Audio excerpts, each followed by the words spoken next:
Good to see you. Every time I see you, I think that, you know, the truth comes more and more to me that you would be the greatest president of all time. Thank you.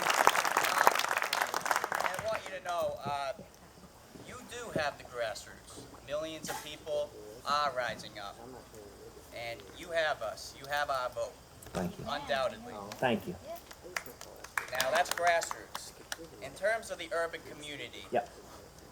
what I believe the Democrats have been doing for the past 50 years or so Yep. is they've been enslaving them by Yeah. buying their vote with civil rights stuff, and I think it all started with LBJ, but let that go. My point is how do we turn this on its head? Yep.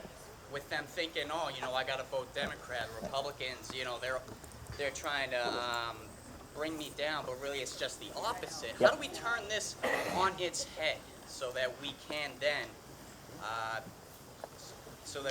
get this message of conservatism that we actually do want to help them across? That is a fabulously important question.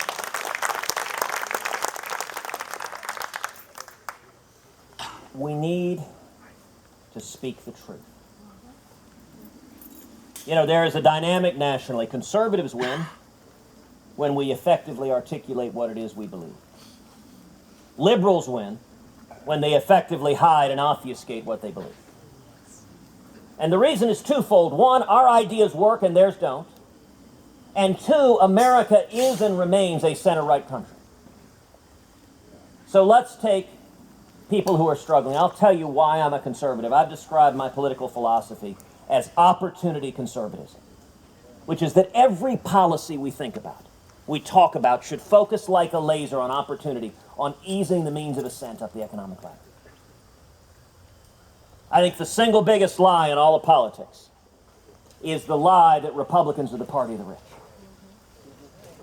Truth of the matter is the rich do just fine with big government. Big business does great with big government. Gets in bed with lobbyists and accountants. Do you know the top 1% in this country, the millionaires and billionaires the president constantly demagogues, today earn a higher share of our income than any year since 1928.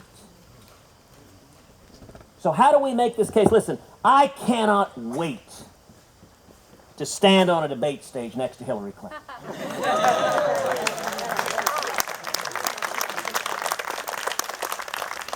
And you know, she will prattle on about income inequality. I love it when Hillary Clinton and Barack Obama talk about income inequality because it's increased dramatically under their policies.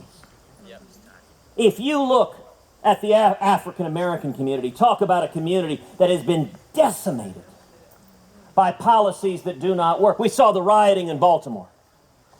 The breakdown of schools, the breakdown of law and order, the breakdown of the family, which big government policies have broken up families. Exactly. And what did Barack Obama do? He blamed what was happening on Republicans. Now, as a bit of history, the last Republican mayor of Baltimore was elected in 1963.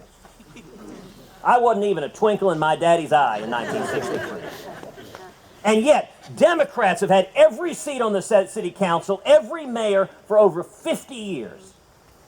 And they have destroyed that city. And yet they play victim politics trying to blame someone else. This campaign is about, I'll tell you, I think about every policy from the perspective of my dad. When he was a teenage immigrant washing dishes, how would it have impacted him? If my dad were washing dishes today, the odds are incredibly high he would have lost his job.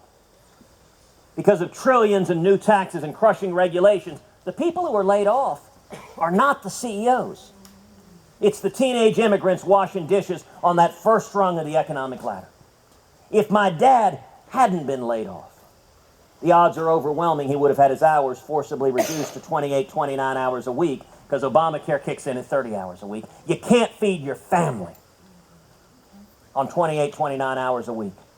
And I think we need to go and make the case. The reason that I am a conservative is free market policies. The American free enterprise system is the greatest engine for prosperity and opportunity the world has ever seen.